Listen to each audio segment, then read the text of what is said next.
As they sailed up the west coast of Greenland, artist Jessica Houston talked to the students about form and atmospheric perspective in landscape painting. One is atmospheric perspective, and we'll get to that in 1 second.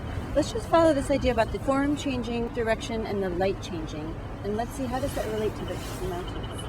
Like some areas of the mountains are darker than others. Exactly. Because of light and like the forest. There's so much happening here, and there's so much going on in terms of all of the experiences and the relationships and the scientific information and the looking and the majestic splendor of the place. And I feel like drawing and painting can really give a more of a reflective time to sort of digest some of the sensory input.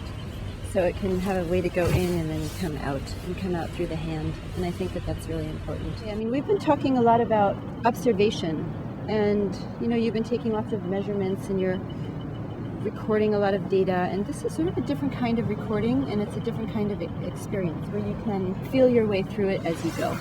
So the connection with atmospheric perspective, it's really, I guess it's an obvious, here we're looking at this huge, amazing, beautiful place, and to be able to give a sense of the space.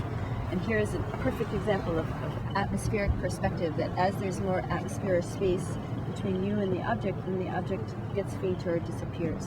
So the atmosphere is like diffusing. And we would imagine, like, if you open your eyes underwater, it's all blurry, right? So mist or fog is a variation. They're all little tiny water droplets. So they're actually obscuring or making it misty. So how would we translate that into our material? And also, it's just another way to apprehend atmosphere. There's this is the oceanography and climatology groups, and we're working a lot with weather, and we're obviously, here surrounded by the elements. So to be able to translate that kind of information into a material, it's not technique for technique's sake. It's an understanding of the material to be able to make an association of your own observation and your own experience, and then give it expression.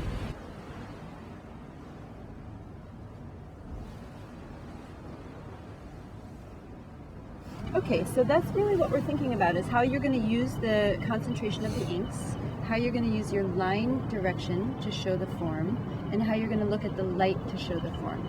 So where is it lighter and where is it darker? In terms of the mountains themselves, and then also as they recede in the distance. When you look at the mountains and you look at the sea and the sky, you have a relationship between them, and we're trying to do that with ink. So we have to manage the quantity of water we put in and how much ink we put in, so we can get the difference straight and get the tri-dimensional way of the mountains and the ocean and the sky. How do they relate together? Anytime you're doing art, there's a lot of bringing it into perspective. On the page, the mountain is always the thing that you're drawn to. It's always the thing that you're looking at. But if you look at one window, a mountain's only maybe this much of the page. So it's kind of bringing that into perspective and looking how big the sky is, how big the ocean is, and not just focusing on the same thing every time. This is not flat, but it's a round thing. Like when you walked on it yesterday, you had to climb around it, so think of that. When you look at it, it seems flat, right? And when you put it on paper, it seems flat too. So you have to have that experience, and you have to bring that into the paper, because it's not flat. That's rocky and it has some waves.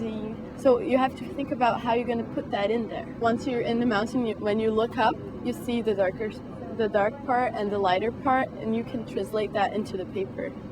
It's really a question of tonality and putting your own experiences, the 3D, into the paper, because you have to kind of see it, and it's a huge advantage for us to have been there and seen it and physically been on it to draw it. Then you can see the 3D and what parts come out, and what's farther back, and what's darker and what's lighter. So it really helps to have seen it. Yeah. So that actually, it's not so much the tonality, that's good, it's the shape. So the technical always has a philosophical implication. So it is about what's your perspective and what's your point of view and where do you stand and how do you see the world, and then, what are you going to do about it? What's your vision? And your vision really comes from your understanding and where you're standing.